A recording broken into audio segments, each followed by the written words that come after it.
Hey there, welcome back. It's just another day. So Google searches have increased to almost an all-time high for can't sell house. So we'll talk about that today. The experts are warning of a housing crash, that it's worse than 2008. And the reason is it's because of these Google searches that all of a sudden are popping up. A lot of people are searching for ways to get rid of their house and they can't. And so the article I'll link in the description below talks about all the different things that are kind of signs of a worsening housing market. So February 2026, Google search interest for can't sell house in the US has surged to an all-time high, far exceeding levels seen during the 2008 financial crisis and the early 2020 lockdown period. So if you remember, again, I referred to this in a previous video, The Big Short. In that movie, they made it seem like it was pretty evident what was coming, that most people just missed the signs. But a lot of people that aren't in finance or really aren't in the day-to-day, they just didn't understand. And I think a lot of that is happening today. And so some of the experts are warning that with these Google searches and just the way housing is going right now, a lot of people are concerned that they can't unload their house. And one of the reasons is during 2020, when lockdowns happened, everyone had sort of a FOMO feeling about, I don't care what the house costs. I don't care that I'm giving them above what their asking price is. We have to have a house. So there was a lot of that. And the housing market went up really just exponentially for no reason at all. So striking imbalances emerging in the US housing market supply and demand. And a new Redfin report found that there were roughly 600,000 more home sellers than buyers in January 2026. This is a gap about 44%. So I remember in 2020, when all this started, and all you kept hearing on the news was how all of a sudden the housing supply was so low compared with historical levels. And one of my favorite YouTubers, Michael Bordenero, that's when I really started following him. He kept illustrating all the data that was out there, but a lot of the information you just wouldn't hear about on the nightly news. So, they might blip about it, maybe a 2-minute segment, but for the most part, people really just didn't realize just how bad it was. I mean, there just were a lot of buyers and not enough homes, and, they stopped building houses for a bit, and, the lockdowns really prevented people from doing things as normal. So right now, as of February, 600,000 more home sellers and buyers, gap of about 44%. So an excess of sellers is typically associated with a buyer's market. And so Redfin caution, it's only a buyer's market for those who can afford to buy. And that's a key point, because if I were in the market right now for a house, I would be really upset, because housing prices have gone up so high that in order to even afford a house, most people say you should buy a house 25 to 30% of your income. A lot of people are having to spend, maybe 50% or more of their income for a house. The monthly mortgage payments, the insurance, everything has gone up so much because these housing prices have gone up so much. And so right now, just like Redfin says, it's only a buyer's market if you're able to actually buy a house, if you have the means to get one. And so high housing costs and economic uncertainty have caused many house hunters to retreat. And we've always wanted maybe a beach condo or beach house, and we've talked about it for years and said, well, maybe once the kids are, grown and out of the house, maybe we can look at something. Well, now the kids are grown, we're empty nests, and there's no way I would look at buying a condo or a house near the beach, because number one, what used to be like a $200,000 condo or maybe a $280,000, $300,000 small cottage near the beach, now they want, anywhere from $300,000 to $400,000 for these condos, and the HOA fees are maybe $1,200 to $1,500 a month. Insurance costs have just skyrocketed, and then on top of that, the houses that we used to look at, they're wanting like $400,000, $500,000, $600,000 for these houses, and again, the insurance would just be criminal. And so there's a lot of concern with just even that, let alone the house that you want to live in. So yeah, so we're like, yeah, we're not going to worry about that. We'll just rent if we go to the beach. So the number of U.S. homebuyers fell 8% year over year to 1.36 million in January, the lowest level on record according to Redfin estimates. That is a frightening statistic. So pretty much people have just stopped looking for houses right now. And there's a lot of reasons. Obviously the prices of homes, obviously the salary ranges of people working have not kept up with inflation, have not kept up with the price of homes. The cost for everything has gone up. Gas right now is ridiculous, which I believe that should be temporary. I think the prices of gas across the country has typically been pretty decent over the past year, and they had come down from COVID level highs. Well, I guess it was really low during lockdown, but got pretty bad over maybe 24 and 25. And so that started coming down again. And this short-term thing with Iran, that's part of it. But everything that uses gas to deliver things, those prices have gone up. So you're paying more for your groceries, or you're paying more for any type of trips or vacation if you can do that. So there's a lot of things keeping people where they're at because I just can't afford to find a house right now.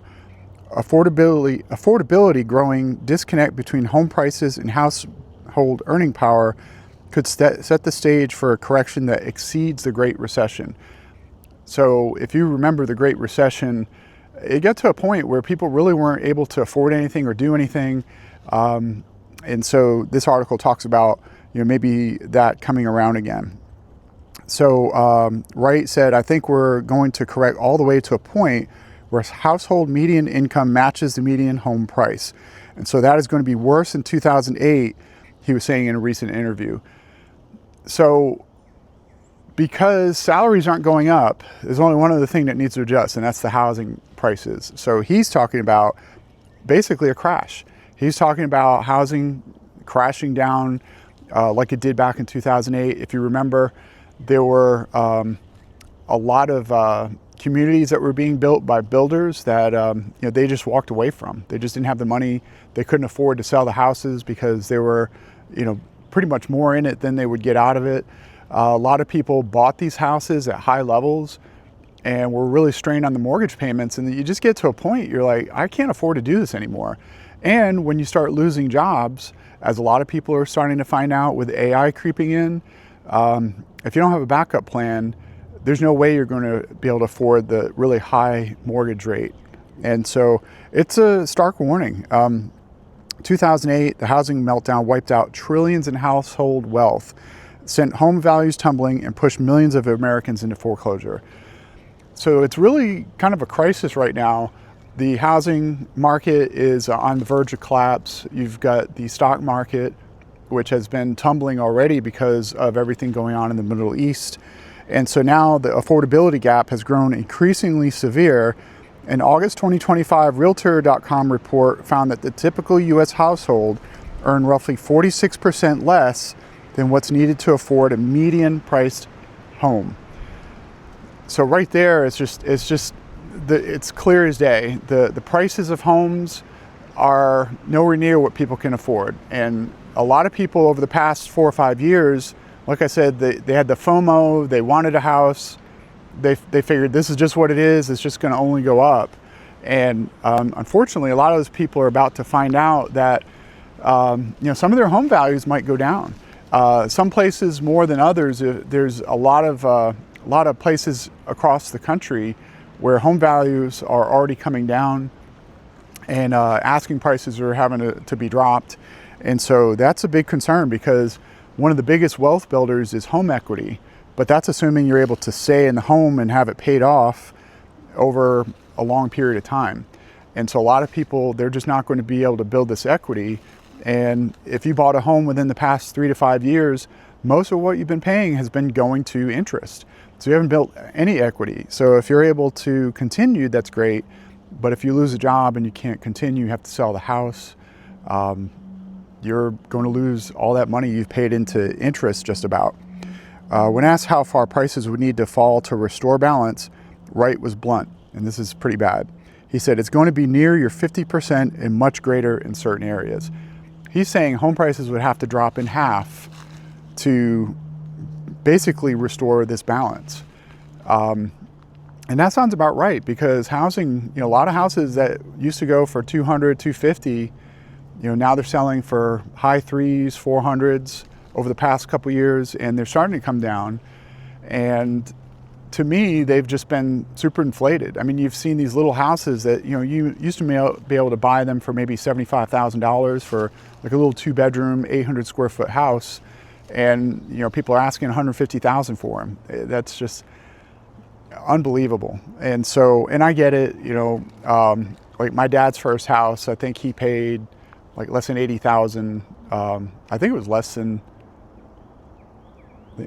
60,000, which, he had it built. He didn't have everything finished. He finished some of it himself, but you're talking in the 70s. So it is a lot different than the 70s. I understand, prices are just going to keep going up, and that's building equity in home values. But given how much U.S. household wealth sits in home equity and how much leverage many recent buyers are carrying, a 50% decline would be devastating.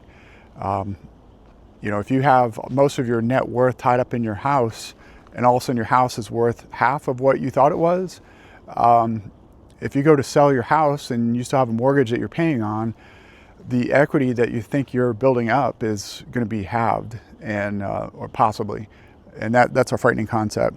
Wright believes the correction could take several years to bottom out, but that the price decline could begin in 2026.